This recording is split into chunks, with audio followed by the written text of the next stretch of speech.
오늘 함께 나눌 하나님의 말씀은 시편 119편 25절로 32절입니다. 시편 119편 25절로 32절에 있는 말씀을 동일하게 교독하는 방법으로 읽겠습니다. 내 영혼이 진토에 붙어 싸우니 주의 말씀대로 나를 살아나게 하소서.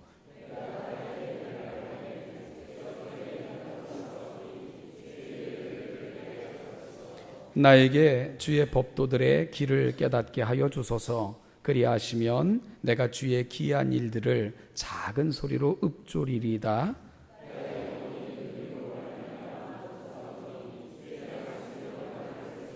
거짓 행위를 내게서 떠나게 하시고 주의 법을 내게 은혜로이 베푸소서. 내가 주의 증거들에 매달려 싸우니 여호와여 내가 수치를 당하지 말게 하소서. 주께서 내 마음을 넓히시면 내가 주의 계명들의 길로 달려가리이다. 아멘.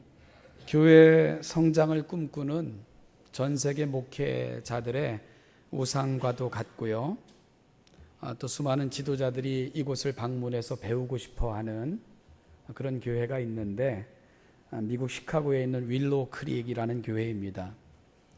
담임 목사가 이제 이분이 책을 쓰면 마치 출판계 불황을 비웃기라도 하는 듯이 그렇게 베스트셀러가 되는 그런 또 베스트셀러의 저자이기도 한 빌 하이벨스라는 목사님이 담임하시는 교회입니다. 그런데 이 교회가요, 얼마 전에 깜짝 선언을 했는데 깜짝 선언이 아니고 마치 폭탄과도 같은 선언을 하게 됩니다. 윌로우 크릭 교회가 이 교회가 지난 32년의 사역의 중심이 되는 철학과 그걸 기반으로 하여 그들이 펼쳐왔던 모든 사역들을 종합 정리하는 그런 한 권의 책을 펴내게 되는데 이 교회 핵심 사역자인 그렉 허킨스, 이분도 많은 책을 쓰는 저자이고요. 콜리 파킨슨 마찬가지입니다. 이 두 분이 중심이 돼서 책을 한 권 써내게 되는데 그 책의 이름이 Reveal Where Are You? 라는 책입니다. Reveal, 다시 드러내는 거죠. 그리고 Where Are You? 이게 책의 제목입니다. 근데 저는 이 제목을 듣는 순간 뭔가 좀 심상치 않다는 걸 느꼈는데 왜 그러냐 하면 이 Where Are You? 하는 이 말이 마치 그 에덴 동산을 범죄한 후에 찾아오셨던 그 하나님의 음성과 같았기 때문입니다. 하나님께서 범죄하여 숨어있는 아담과 하와를 찾아오셔서 Where are you? 어디 있느냐 너희가? 이렇게 물으셨지 않습니까? 모르셔서가 아니고 너희가 길을 잃고 있구나, 그렇게 묻고 계셨던 거죠. 그런데 이 교회가 32년간의 모든 사역을 정리하며 펴낸 책의 제목을 Reveal Where Are You? 라고 붙이고 있는 것은 제목 자체가 주는 그런 의미가 있다, 그런 뜻입니다. 윌로우 크릭 교회, 특별히 그동안의 모든 사역을 감당했던 이 그렉 허킨스와 콜리 파킨스는 이 교회에 지금까지 해왔던, 붙들고 실행했던 모든 것들을 정리하기 위해 약 3년간을 걸쳐 그들이 지금까지 해왔던 것들을 조사했고요. 1만 명이 넘는 사람을 대상으로 조사했고요. 그리고 120명은 1대1로 면담하면서 지금까지 해왔던 그들의 사역과 그들이 붙들었던 모든 것들을 총정리하는 그런 작업을 하게 됩니다. 그러고서 이들이 책을 펴내면서 여러분, 그 책에서 이들이 내렸던 결론이 뭔지 압니까? 뭔가 잘못됐다, 우리가 실수했다, 이런 결론을 내린 거예요. 뭔가 잘못됐다, 우리가 실수했다. 그래서 책 제목이 Where are you? 우리는 어디 있는 걸까? 이런 제목을 붙일 수밖에 없었던 겁니다. 그리고 이 저자들의 결론에 담임 목사로 이 모든 것을 이끌었던 빌 하이벨스 목사는 동의하게 됩니다. 그래, 우리가 잘못했다, 이런 동의를 하게 되는데 그들은 자신들의 그 사역을 평가하면서 숫자적으로는 이 윌로우 크릭이 대단한 교회입니다. 교인이 6만 명이 넘는 전 세계 지부를 두고 있는 한국의 많은 교회들이 뭐 붙이는 이름 다 윌로우 크릭에서 나온 거예요. 뭐 캠퍼스니 뭐 이런 개념들, 분립교회 이런 거 다 윌로우 크릭을 따라하고 있는 건데요. 그런데 이 32년간의 사역을 정리하면서 그들은 이런 결론을 내렸습니다. 숫자로는 성공했는지 모르지만 우리는 예수 그리스도의 제자들을 만들어내는 데는 실패했다. 이런 결론을 내리면서 뭔가 잘못됐다. 뭔가 잘못 가고 있다. 이런 결론을 내렸던 것입니다. 이들이 발견한 핵심적인 문제는 교회의 수많은 프로그램들을 만들어서 교인들로 하여금 영적인 활동을 하도록 이끌었고요. 그리고 또 뭐 수없이 많은 성경 공부, 소그룹, 자원봉사, 전도. 저도 이 교회를 한번 가봤는데 정말 그 하는 사역이 그 어떤 교회도 따라갈 수 없을 정도의 대단한 사역들을 하고 있었습니다. 그런데요, 그들이 이 모든 것을 점검한 결과 이 많은 프로그램들이 교인들의 영적인 성장을 보장해 주지 않더라. 이런 결론을 내렸던 것입니다. 그러면서 그들은 묻고 있는 거예요. Where are you? 우리는 어디 있을까? 우리는 어디로 가고 있을까? 이런 질문을 스스로에게 하고 있었던 것입니다.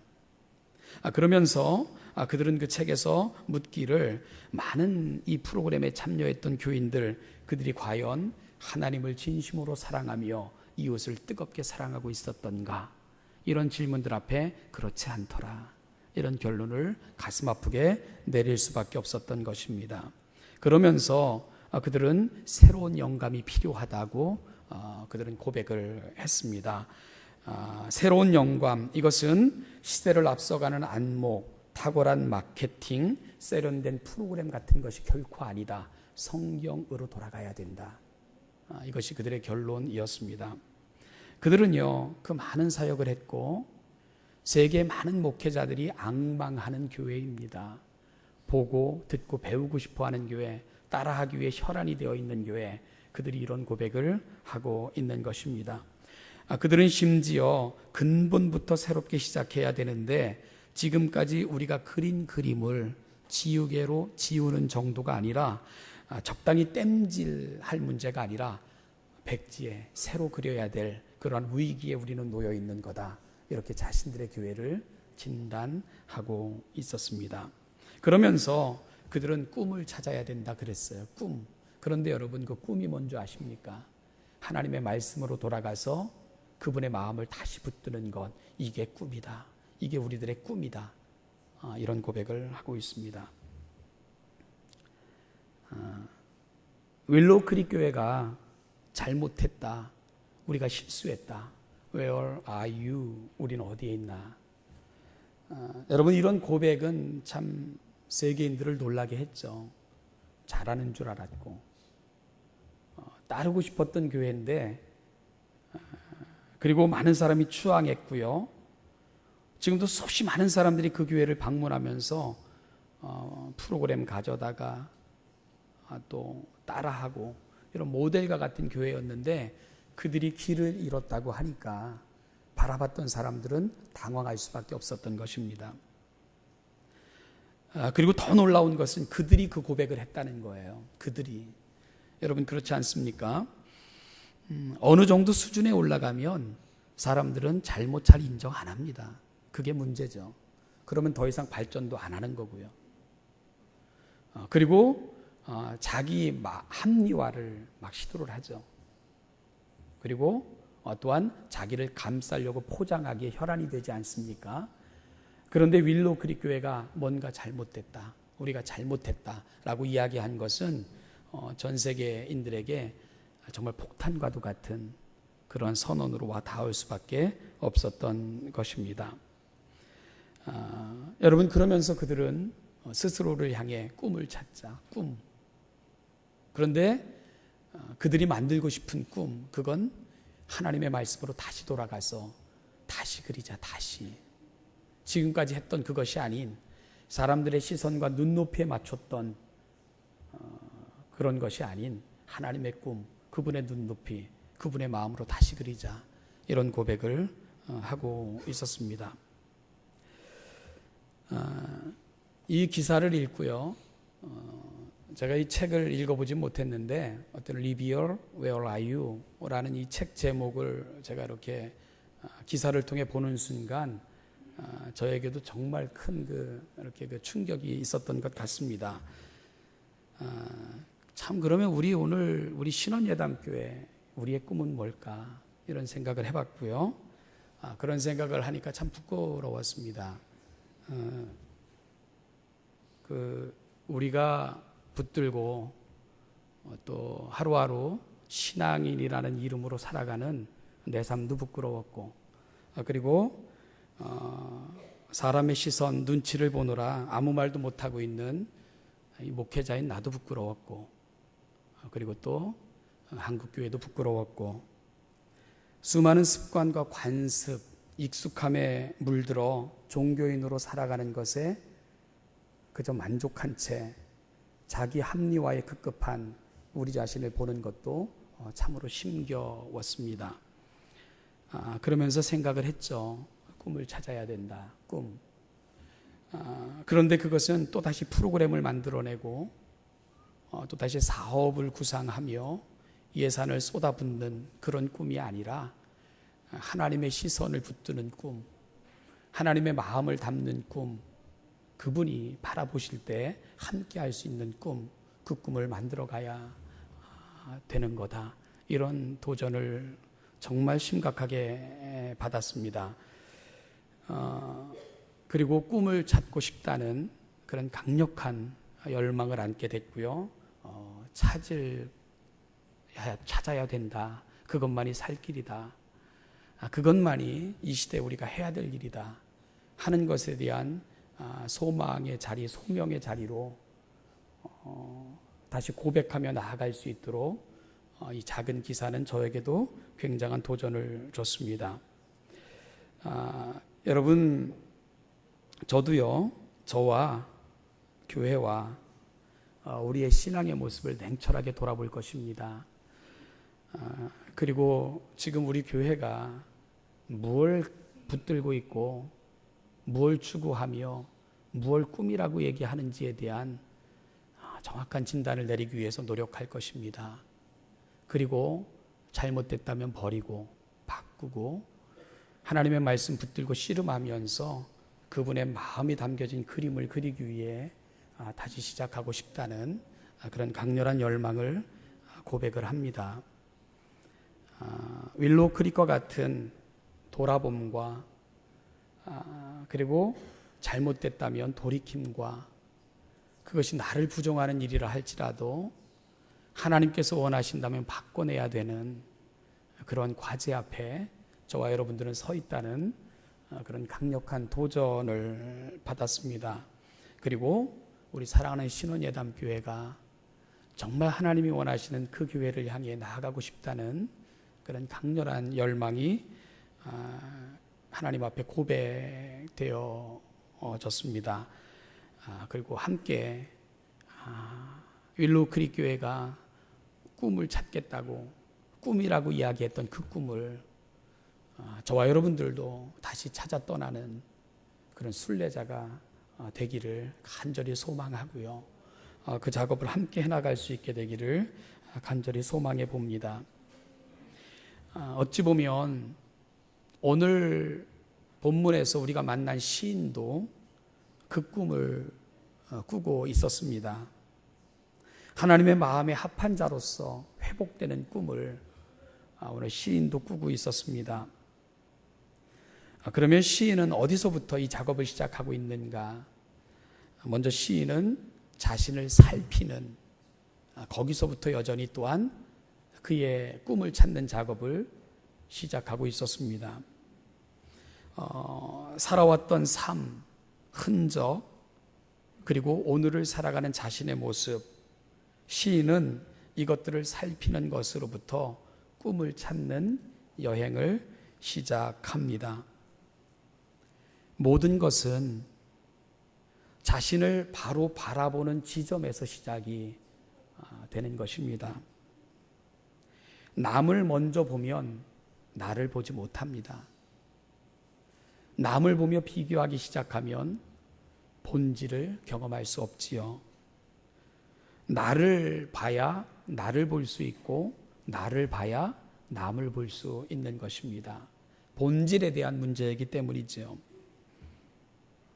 시인은 그 작업을 하는 것입니다. 자신을 살피죠. 그런데 시인이 자신의 삶을 살피니까 그는 진정한 자신이 보이는 경험을 하게 됩니다. 25절이 그 고백이에요. 내 영혼이 진토에 붙어 싸우니 주의 말씀대로 나를 살아나게 하소서. 살아있다고 이야기할 수 없었어요.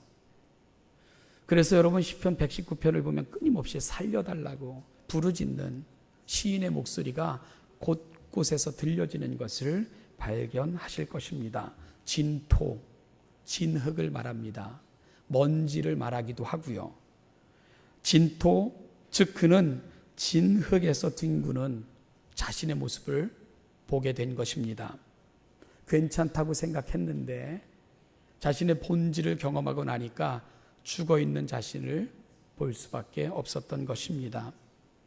진토라는 표현은 그가 처한 현실의 비참함에 대한 표현일 수도 있고요.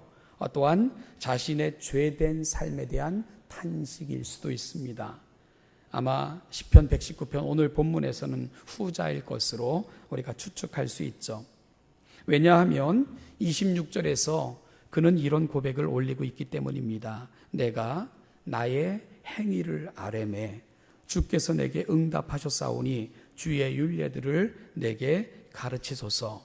앞뒤 문맥을 볼 것 같으면 하나님을 만난 경험으로 삶의 모양이 달라지기를 간절히 원하는 시인의 모습을 보잖아요.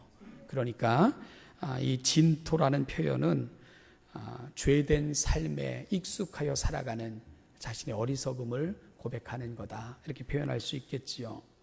또한 29절에서도 거짓 행위에서 떠나게 해달라고 간구하는 것을 보면 하나님 앞에서 자신을 살피니까 얼마나 잘못 살고 있구나 하는 것을 시인이 보고 있는 것을 알게 되는 것입니다.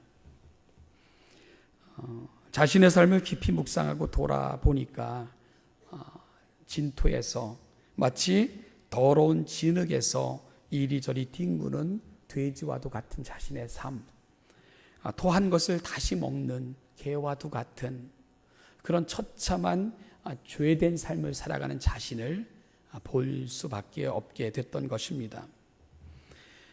여러분, 그럼 어떻게 해야 될까요? 이런 나를 보게 된다면 우리는 어떻게 해야 될까요? 그래서 시인이 기도하는 것입니다. 하나님 살려주세요. 하나님 살려주세요. 이렇게 기도하는 것입니다. 그렇지 않을까요? 만약에 우리가 이런 모습을 본다면 아무 생각 없이 또다시 익숙하게 그 삶을 그냥 살아가는 것이 아니라 부르짖어 기도해야 되지 않겠습니까? 하나님 나를 좀 살려주세요. 하나님 나를 좀 살려주세요. 여러분, 이 기도가 왜 절실한 줄 압니까? 죄 가운데 죽으면 그 영향은 영원에 걸쳐 미치기 때문에 그런 것입니다. 어제 새벽 기도회 때 저는 여러분과 말씀을 나누면서 우리는 우리 죄의 문제를 너무 쉽게 다루고 있는 것 아닌가, 이런 말씀을 드렸던 적이 있습니다. 저는 질문을 통해 왜 하나님께서는 범죄한 아담과 하와를 에덴 동산에서 추방하실 수밖에 없었는가, 그 말씀을 드렸지요. 여러분, 그건 단순한 형벌의 의미가 아닙니다. 이미 하나님의 용서가 그들에게 임했잖아요. 가죽옷을 지어 입히는 방식으로 용서하신 하나님께서 왜 그들을 굳이 추방하실 수밖에 없었을까? 이유가 뭡니까? 죄 가운데서 영원히 사는 것은 축복이 아니기 때문에 그런 것입니다. 하나님께서는 한 번의 단절을 통해 영원히 그들을 곁으로 부르시고자 추방과 다시 그들을 초청하시는 방식으로 하나님의 나라를 이루어 가시기를 원하셨던 것입니다. 죄 가운데 영원히 사는 것은 결코 축복이 아닙니다. 여러분, 이것이 바로 에덴 동산에서 아담과 하와를 추방하셨던 하나님의 마음이었던 것입니다.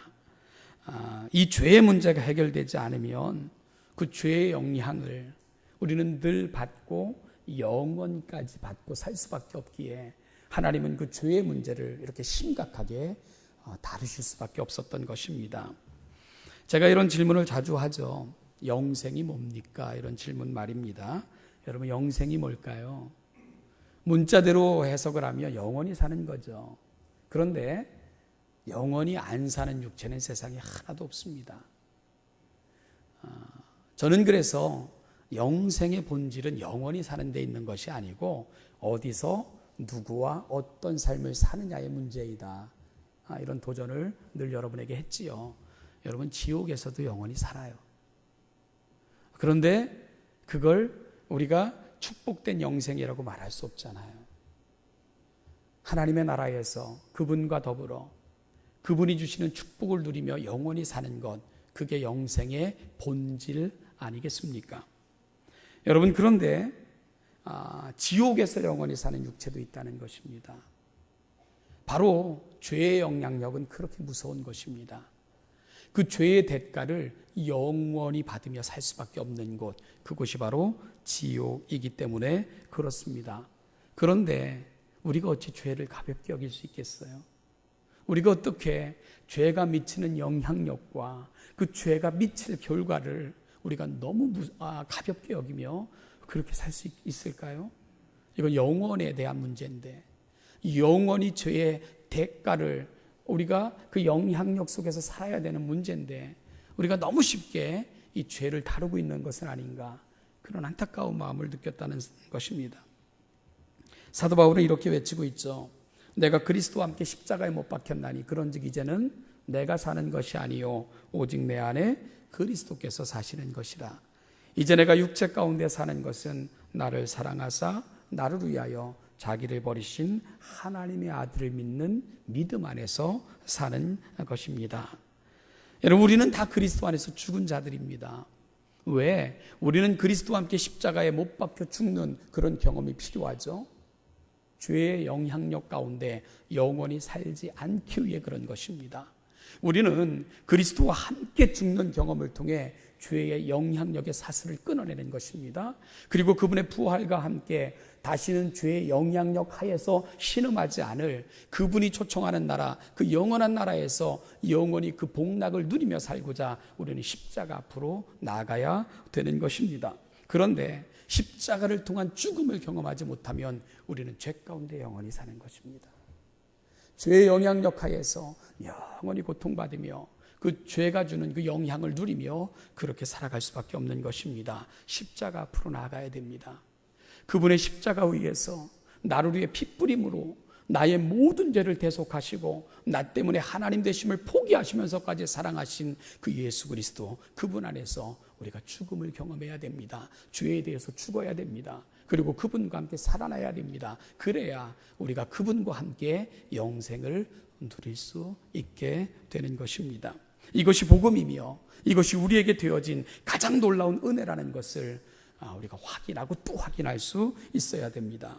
사랑하는 신혼예담교회 성도 여러분, 오늘 우리 자신을 깊이 살피시는 이런 아침이 될 수 있기를 소망합니다. 그리고 여전히 죄 가운데 익숙하게 그렇게 살아가고 있는 나를 발견한다면 영원히 죄의 문제를 해결받지 못한 채 십자가와 상관없는 예수 그리스도를 만나지 못한 그저 단순히 교회를 오가는 종교인으로 살아가고 있다면 사랑하는 여러분, 오늘 시인의 간구가 우리의 간구가 되어야 됩니다. 하나님 살려주세요. 하나님 살려주세요. 나를 구해주세요. 여러분, 기도하셔야 됩니다. 하나님, 진토에서부터 나를 구해주세요. 하나님, 나를 살려주십시오. 여러분, 이 기도만큼 절박한 기도는 없습니다. 왜냐하면 죄를 끊어내지 않으면, 예수 그리스도를 만나지 못하면 그 영향력을 영원히 경험하며 살아갈 수밖에 없기 때문에 그런 것입니다. 그러니 여러분, 이 기도보다 더 절실한 기도가 어디 있어요? 이 기도보다 더 절박한 기도가 어디 있어요? 이 기도보다 더 절실한 간구가 도대체 어디에 있겠습니까?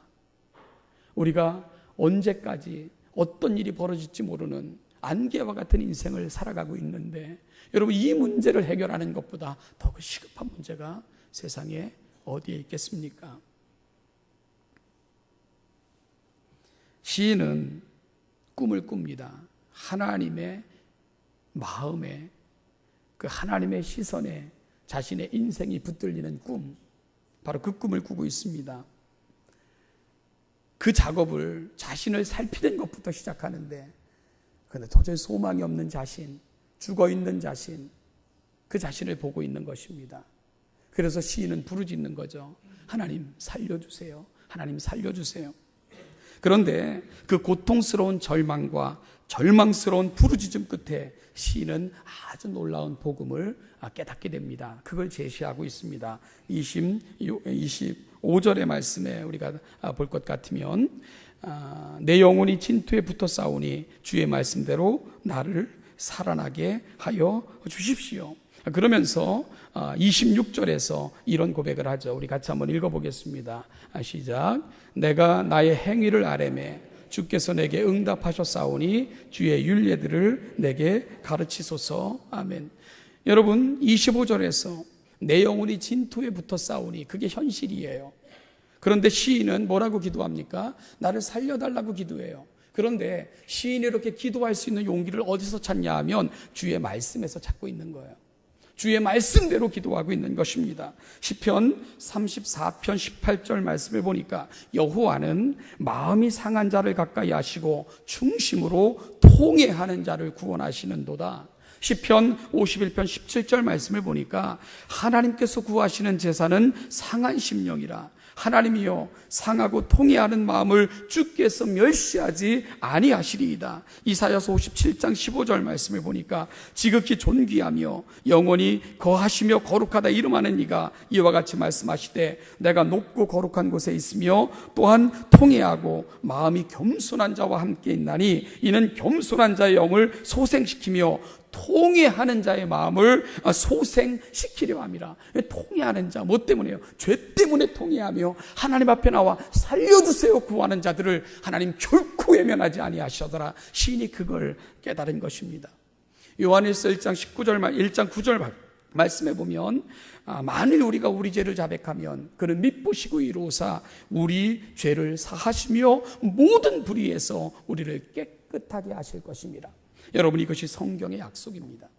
시인이 그걸 깨달은 거예요. 그리고 그걸 붙든 것입니다. 그래, 내가 비록 진토에서 뒹굴며 죄를 밥 먹듯 먹고 지금까지 살아왔지만 그럼에도 불구하고 그 상한 심령 가지고 내 본질 본 모습 가지고 하나님 앞에 나아가 아프게 내 모습을 고백하며 하나님 앞에 나아가면 하나님은 용서하신다. 하나님은 나를 받으신다. 하나님은 나를 긍휼히 여기신다. 그리고 하나님 안에서 진정한 회복과 오직 길이 하나님께 있다. 시인은 그걸 깨달은 것입니다. 그래서 하나님께 나아간 거예요. 그리고 기도하는 것입니다. 하나님 살려주세요. 하나님 살려주세요. 구하고 또 구하며 그 거룩하신 아버지 앞에 지금 시인은 서고 있는 것입니다. 그럴 때 하나님은 그 시인을 어떻게 만나 주셨습니까? 26절, 내가 나의 행위를 아뢰매 주께서 응답하셨습니다. 주께서 응답하셨습니다. 여러분, 이게 공식입니다. 하나님께 나아가 기도하면 하나님은 들으십니다. 그리고 하나님은 외면하지 않으십니다. 하나님은 만나십니다. 그리고 응답하여 주십니다. 이것이 바로 우리가 붙들 수 있는 유일한 길이고 힘인 것을 시인은 보여주고 있는 것입니다. 여러분, 그런데 오늘 28절의 고백, 우리가 나의 영혼이 눌림으로 말미암아 녹사오니 주의 말씀대로 나를 세우소서. 여러분, 이 죄의 문제는 단순한 우리가 행위의 악함의 문제라기보다 우리 영을 억누르는 문제입니다. 따라서 우리의 자유함이 없는 그런 인생으로 우리를 이끄는 것이고요. 그리고 결국은 영의 깊은 그 침묵 속에 빠져서 우리는 결국은 망하게 되는 길로 나갈 수밖에 없는 게 이 죄의 문제라는 것입니다. 그런데요, 이 죄의 문제는 내심 가지고 이길 수가 없어요. 여러분, 세상에서 죄를 이길 수 있는 육체는 아무도 없습니다. 여러분이 대단한 줄 아십니까? 그렇지 않아요. 죄를 이길 수 있는 사람은 아무도 없습니다. 그래서 우리는 늘 지는 거예요. 늘 우리는 힘겨운 싸움을 벌이지만 여전히 돌아보면 늘 넘어져 있는 우리를 발견하는 것입니다. 그럼 어떻게 해야 되나요? 여러분, 용서를 경험했다고 해서 이 죄의 문제가 우리로부터 영원히 끝나는 것은 아닙니다. 그 다음 문제가 있습니다. 바로 26절이 그 답을 우리에게 주고 있는데, 내가 나의 행위를 아뢰매 주께서 내게 응답하셨사오니 주의 율례들을 내게 가르치소서. 시인은 또 다른 기도로 그의 기도가 연장되고 있는 것을 여러분들이 눈치채실 수 있어야 됩니다. 어떤 기도를 하고 있죠? 여러분, 시인은 주의 율례들을 내게 가르쳐 주십시오, 이런 기도로 연결되고 있는 것을 우리가 볼 수 있어야 된다는 것입니다. 시인은 자신의 죄를 고백할 때 결코 하나님은 외면하지 않는다는 확신 가운데 그분 앞에 나아가 살려달라고 구했습니다. 그럴 때 하나님은 말씀하신 대로, 약속하신 대로 그 시인을 찾아오셨고 그를 만나 회복시켜 주셨습니다. 그럴 때 여러분, 시인은 어디로 그의 기도를 연장하고 있다고요? 하나님, 주의 율례들을 내게 가르쳐 주십시오. 그의 기도는 점점 더 깊은 곳을 향해 나아가고 있는 것을 우리가 발견하고 있는 것입니다. 시인은 자신의 죄를 고할 때 용서와 사죄의 큰 은총을 경험하게 되었습니다. 영혼을 짓눌렀던 그 짐을 벗을 수 있게 되었습니다. 그런데 여기서 끝난 것이 아닙니다. 그의 마음에는 더 큰 열망이 생겨났던 것입니다. 뭐라고요? 보다 성숙한 하나님의 사람, 하나님의 시선을 붙드는 사람, 하나님의 꿈, 정말 하나님께서 원하시는 그 인생을 향한 더 강렬한 열망을 지금 시인은 그의 입을 통해 하나님 앞에 고백하고 있는 것입니다. 하나님, 내게 말씀하여 주십시오. 그리고 내 마음에 하나님의 말씀으로 채워주십시오. 그래야만 내가 승리할 수 있습니다. 그래야만 내가 하나님이 원하시고 기뻐하시는 삶을 살아갈 수 있습니다. 그래야만 내가 하나님이 원하시는 인생을 살아갈 수 있습니다. 내 영혼을 하나님의 말씀으로 채워주십시오. 이 간절한 기도를 시인이 하나님께 드리고 있는 것입니다. 28절에서도 주의 말씀대로 나를 세워주십시오 기도하고 있고요. 29절에서도 거짓 행위로부터 떠날 수 있기 위해서 주의 법을 내게 은혜로 베풀어 달라고. 여러분, 어떤 은혜를 구하고 있다고요? 하나님, 내게 재물을 달라고 구하는 거 아니에요. 하나님, 내게 어떤 지위를 달라고 구하는 거 아니에요. 하나님, 내게 은혜를 주시걸랑, 하나님, 내게 은혜를 주시기 원하시걸랑 주의 말씀을 내게 주십시오, 이렇게 구하고 있는 것입니다. 하나님, 하나님의 말씀을 내게 은혜로 주세요. 하나님의 말씀을 내게 은혜로 주세요. 이것이 바로 시인의 기도인 것을 우리가 알게 되는 것입니다. 그러면서 시인은 마지막으로 32절에서 이런 아름다운 기도로 마무리하고 있는 거죠. 32절 같이 한번 읽어보겠습니다. 시작.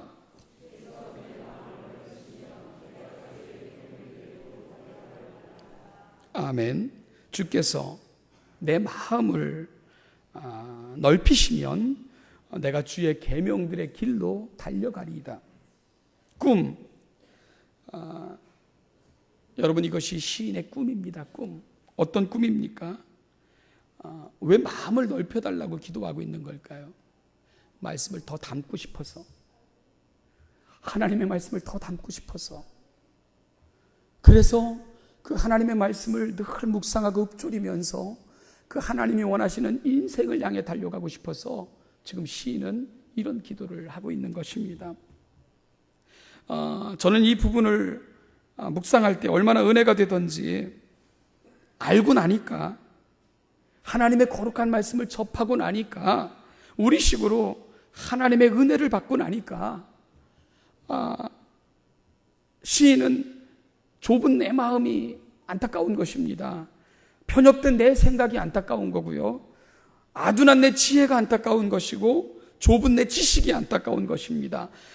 더 담고 싶은데, 더 알고 싶은데, 더 누리고 싶은데 여전히 나의 어리석음, 미련함, 나의 자금, 나의 부족함, 이런 것들이 그 하나님의 말씀 앞으로 더 나아가고 그 말씀을 더 담고 그 말씀을 더 깨닫고 그 말씀의 풍성함을 더 누리는 이 일에 방해가 되는 거예요.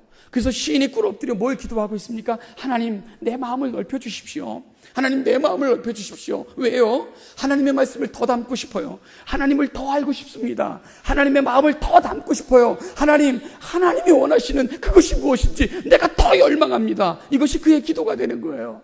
그래서 그 기도 끝에 뭐라고 결심합니까? 그리하면 내가 주의 말씀의 길로 달려가겠습니다. 머뭇거리지 않겠습니다. 걸어가지 않겠습니다. 기어가지 않겠습니다. 그냥 내가 살아가는 이 삶의 자리에 주저앉아 있지 않겠습니다. 하나님 알려주시고 깨닫게 하시고 내 마음을 넓히셔서 담아주시면 그 말씀의 길로 달려가겠습니다. 내가 달려가겠습니다. 이 강렬한 열망을 하나님 앞에 고백하고 있는 것입니다.